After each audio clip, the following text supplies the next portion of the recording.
The album came out last year, which was your first album of original material. Right. When did you decide that you didn't want to be just a Dio celebration? Well, when we started this out as a fun thing, just jamming, Viv, Jimmy, and I, and then we did it a second time, and I invited Andy to come down and sing because he knew some Dio songs, and then he blew everybody away. And we said, let's do some gigs, so we started doing gigs, and it was all the old Dio material, and then that went over so well. Then we got offered a record deal from Frontiers Records. Okay, let's try this, and then everything went great. You know, the writing went quick, and the album did well, and so now we've established ourselves as last in line, the new band, and with a history back to Ronnie. You know, and it's going great, really great. It's great to see these people and enjoying the new stuff and the old stuff. You know, because those old songs are like 50, 60 years old now. At least 60 years old. Yeah. Like 35 years old, and they're still going crazy. It sounds pretty cool. So are there plans to make another album? Yes, we're doing that right now. Are you? Yes. Okay, good. Are you sort of departing from the Ronnie sound, like, with each album? Do you feel like you're sort of finding your own feet as a band with each album?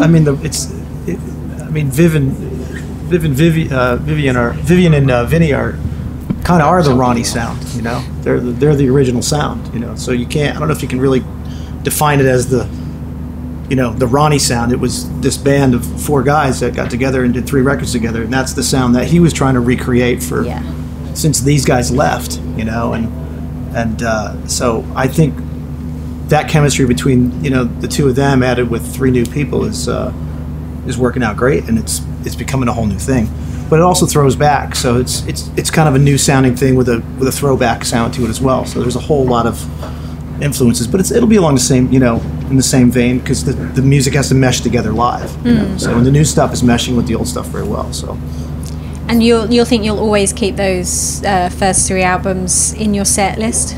Yeah, a lot of the stuff we do from the first 3. Yeah. The first 2, mostly. People come to shows, they want to hear the stuff that they know the band for, and if we didn't do those songs, they would freak, like a lot of people go see bands and they don't do the hit songs and the old classic songs, they're going to freak out. I mean, plus we love playing them too. It's part of their pedigree too, so the history of the band is it's pretty immense. So to not bring that into the fold, is be a mistake. I think. I mean, we could go out and just do all the new stuff, but some people would be cool with that. But I think mostly they'd be disappointed. But a lot of times they'll say we're not doing enough new stuff. So we get that a lot. So. Sure. We do a lot of the old stuff. We do on the long set we do 4 new songs. Today we're going to do 2 new songs, and the rest will be 3 new songs. I have to look at the set list. You have to learn that third one quickly. That third one, what is it? Quick, get practicing. How do you decide what's going to go on the set list? Do you do it together, or is it? I know one band I was chatting to not that long ago, and they said they take it in turns each show to choose the set list. Oh, really? Yeah, which sounds we quite play the same set list, but it's like what shouldn't be on the list. You have to play Holy Dive for us, Holy Diver, and We Rock, and Stand Up and Shout. So there's a lot of things we have to play, and then we just pick the ones that are strong on the new album. It kind of comes together pretty quickly, So we don't do anything past the second album from the old stuff. So that makes it easier. So can you remember the first time you met Dio? The first time I met Dio was when I played with Black Sabbath, but the first person I met was Tony Iommi in the hotel room. I came there, they called me up and said, hey, Black Sabbath called you and wants you to come down. So I called him, and then I went down and met Tony, and he was really cool. We got along really well, and then the next day he invited me down to play with the guys, so that's when I met Ronnie Geezer, Jeff Nichols, the keyboard player. And then the first song we ever played together, this was in 1980, was Neon Nights, because I heard it on the radio. I didn't really know the song. I knew it was like, and they said, what do you want to play? I went, I don't know, Neon Nights, so we played it. And then the last song, 33 years later, I ever played with Ronnie, was Neon Nights. Oh, wow. It's a weird thing, because the song's been moved from opener to middle to end to encore.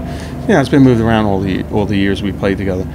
But that was the first one, and then the last show we did in 2009 with Ronnie, that was the last song we ever played together. So it was quite a journey for 30-something years with that song, you know. So. But when I first met him, we got along great. He's from New York, I'm from New York, we're both Italian, and we had a lot of things in common, and it was great, so we hit it off right away.